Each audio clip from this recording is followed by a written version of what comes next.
बसंत पंचमी। क्यों मनाते हैं हम बसंत पंचमी, पता है किसी को बेटा? बेटा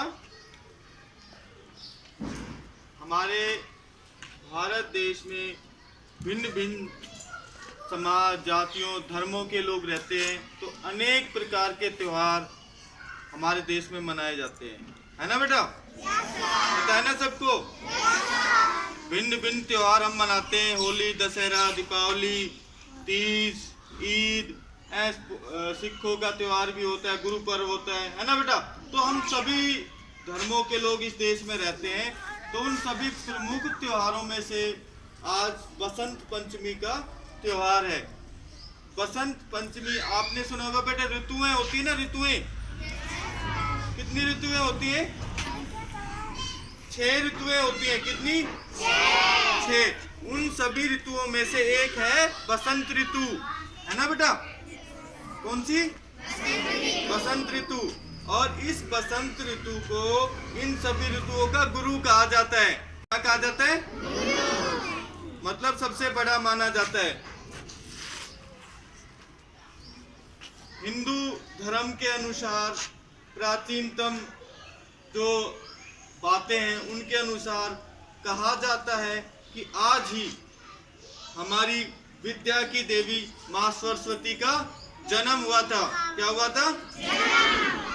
और आज उनकी पूजा अर्चना में उनसे ज्ञान, कला और कुछ ग्रहण करने के लिए उनकी पूजा हम करते हैं। इसी के साथ साथ बसंत ऋतु जब स्टार्ट होती है उसके 5वें दिन, कौन से? 5वें दिन हम बसंत पंचमी का त्योहार मनाते हैं। इसके अलावा इसे हम कृषि ऋतु भी कहते हैं। क्या कहते हैं बेटा? कृषि ऋतु भी कहते हैं, क्योंकि इस समय हमारे जो कृषि क्षेत्र में सरसों की फसल चारों तरफ लहरारी होती है। आपने देखा है बेटा सरसों की फसल? येलो कलर के फ्लावर्स होते हैं, सोने की तरह चमचमाते होते हैं। इस समय सारी फसलें, जो की बालियां, गेहूं की बालियां खिल उठती हैं, तो इस समय पशु पक्षी भी खिलखिला उठते हैं इस मौसम में, क्योंकि ये बहुत ही सुनहरा और सुंदर मौसम होता है। इस दिन खास तौर पर महिलाएं पीले वस्त्र धारण करती हैं। कैसे बेटा? पीले वस्त्र धारण करते हैं। और जैसा कि आप सबको पता है बेटा कि माँ सरस्वती, माँ शारदे, एक पौराणिक कथा के अनुसार ब्रह्मा जी के कमंडल से जब उन्होंने गंगा निकाली थी तो उसमें माँ सरस्वती उत्पन्न हुई थी।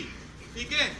तो जब माँ सरस्वती उत्पन्न हुई थी तो उन्होंने उस समय मतलब ज्ञान, ज्योत, मतलब बहुत सारी चीजें उनसे उत्पन्न हुई और चारों तरफ हरियाली हरियाली। तो ये मौसम एक हरियाली के पर्व का समय का मौसम है। समझ में आया बेटा आपको ये सारी चीजें? बसंत पंचमी हम क्यों मनाते हैं, पता लगा? और दूसरी एक और मान्यता ये भी है कि जब भगवान श्री राम दक्षिण की ओर, उस समय वनवास मिला था तो दक्षिण की ओर गए थे, तो उस समय सबरी का नाम सुना है बेटा आपने? जो सबरी माता थी उनके जो आश्रम पे वो गए तो उन्होंने उन्हें झूठे बेर खिलाए थे। झूठे बेर खिलाए थे तो वो आज ही के दिन खिलाए थे बेटा। ठीक है? तो इस तरीके की मान्यताएं आज के दिन को लेकर के हैं। तो हमें हर त्योहार की महत्वता के बारे में पता होना चाहिए कि हम जिस देश में रहते हैं उस देश में सभी धर्मों के लोग निवास करते हैं और उनके कौन कौन से त्योहार होते हैं और उन्हें हम क्यों मनाते हैं। ठीक है बेटा? जय हिंद, जय भारत।